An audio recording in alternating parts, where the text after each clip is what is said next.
Ethan almost walked out before anyone even saw him. His hand was still on the doorknob.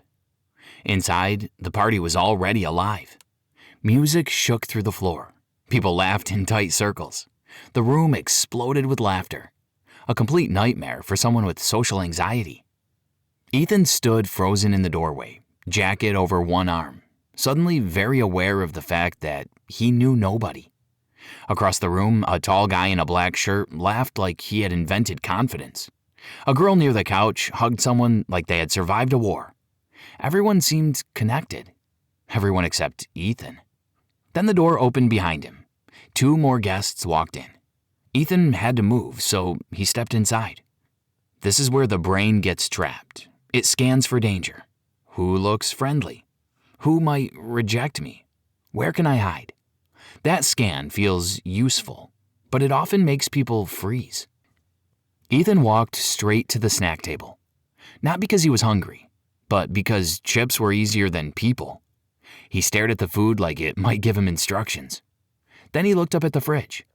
A guy stood alone, opening it, closing it, then opening it again, like he expected confidence to be on the middle shelf. Ethan recognized the look. The guy didn't look cool. He looked available. Ethan remembered something. Don't look for the best person to talk to. Look for the easiest. So Ethan moved before his brain could stop him. He nodded at the fridge and said, "Anything good in there, or are you just checking for emotional support?" The guy blinked, then laughed. Honestly, I was hoping the fridge would tell me what to do next. His name was Marcus. Ethan almost forgot it instantly, like usual, but this time he repeated it in his head. Marcus. Then he said, "So, how do you know people here, Marcus?" Marcus leaned against the counter. "I work with Maya, but I only know her and one other person. And that person disappeared, so now I'm in a committed relationship with this refrigerator." Ethan laughed. For the first time all night, his shoulders dropped. Using someone's name may be small, but it does something powerful. It tells them, you are not just background noise.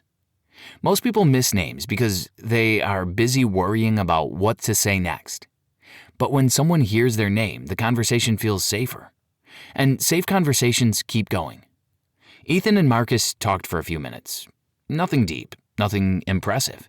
Just how weird parties are when everyone else seems to already know each other. Then Marcus pointed toward the living room.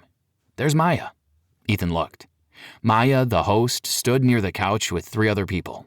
She was smiling, laughing, moving between conversations like the room belonged to her. Ethan liked Maya, but walking over felt impossible. Marcus turned back toward the fridge. Ethan felt the old pull. Stay here. This is safe now. But safe is often just another hiding place. So Ethan said, "You should introduce me." Marcus shrugged. "Sure." No dramatic music, no sudden confidence. Just 2 people crossing a room. But to Ethan, it felt like walking over a bridge that might collapse.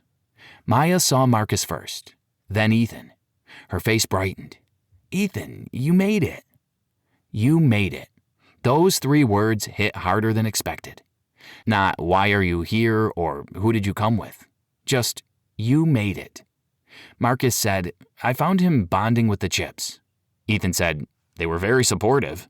Maya laughed. The group opened for a moment, and Ethan stepped in. This is social proof. People relax faster when someone they trust treats you like you belong. One warm introduction can do what 10 awkward openers cannot.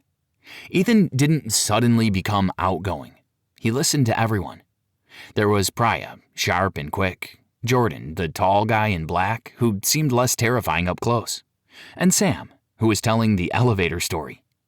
Sam had once been trapped in an elevator with his dentist. Not a dentist, his dentist.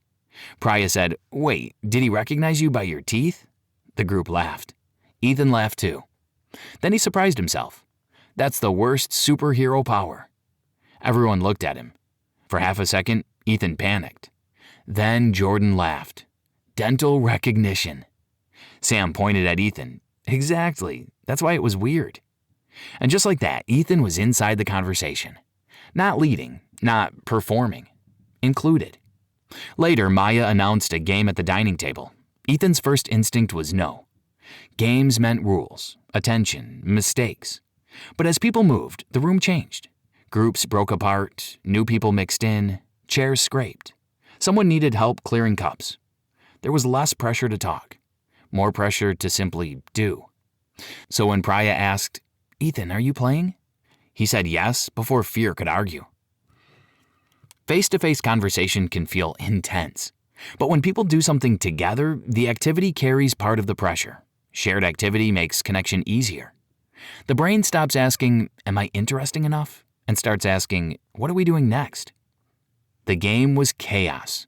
No one explained the rules clearly. Jordan argued about points. Marcus lost so badly that Priya called it mathematical violence. Ethan made one answer so wrong the room went silent. Then Sam said, "That might be the worst guess I've ever heard." Everyone laughed. Ethan laughed too. This time, he didn't feel laughed at. He felt laughed with. Halfway through the game, someone knocked over a drink. It spread across the table. For 1 second, everyone froze. Ethan moved first. He grabbed napkins from the kitchen. Marcus lifted the cards. Priya rescued the chips. Maya rushed over. "Oh no, I'm so sorry." Ethan said, "Don't worry, I trained for this at the snack table." Maya laughed. Then she looked at him. "I'm really glad you came." Ethan did not know what to do with that sentence, so he smiled. "Me too." Earlier, he had been trying to prove he belonged. Now someone had simply told him he did. Later, Ethan found himself near the window with Jordan. The same Jordan he had judged from across the room. Up close, Jordan was not arrogant. He was nervous about starting a new job and had been talking too much because silence made him uncomfortable. That changed something for Ethan. Nervous people often turn strangers into symbols. That person is cooler than me. That person is judging me. That person belongs. But curiosity makes people human again. And humans are less scary than symbols. A little later, Ethan stepped into the hallway to breathe. His phone buzzed. He pulled it halfway out. An escape hatch. Then he saw a guy in a gray hoodie standing by the wall, holding a cup with both hands, staring at the floor. Ethan knew that posture. He had arrived with it. The guy was 1 second away from disappearing into his phone. Ethan put his own phone away. Phones do not just distract people. At parties, they send a signal. Do not approach. And you'll never feel like you belong if people can't approach.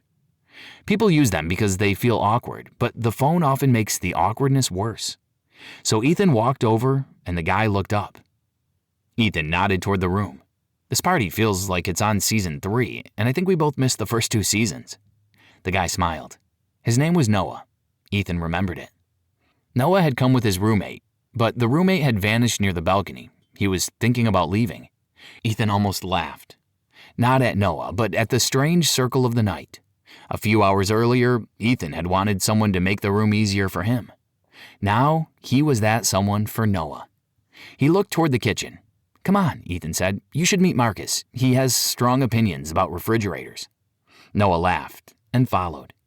As they crossed the room, Ethan finally understood the party. It was never one big wall. It was small doors all around him. A person standing alone, a remembered name, an introduction. A game with a spilled drink or a phone left in a pocket. None of it felt huge while it was happening. But together, it changed the night. When Ethan finally left, Maya walked him to the door. He stepped into the hallway, the same hallway where he had almost escaped. The party had not become perfect. It was still loud, messy, and awkward in places. But Ethan had stopped waiting for confidence before moving. He moved first. Confidence followed. This is what most people get backwards. They think belonging is a feeling that gives them permission to join. But belonging is built through action. The first hello, the first name, the first yes. The choice did not disappear. The choice to be included. At the start of the night, Ethan wanted to leave. By the end, he helped someone else stay. And that was the moment he understood. You do not wait until you belong. You move until you do.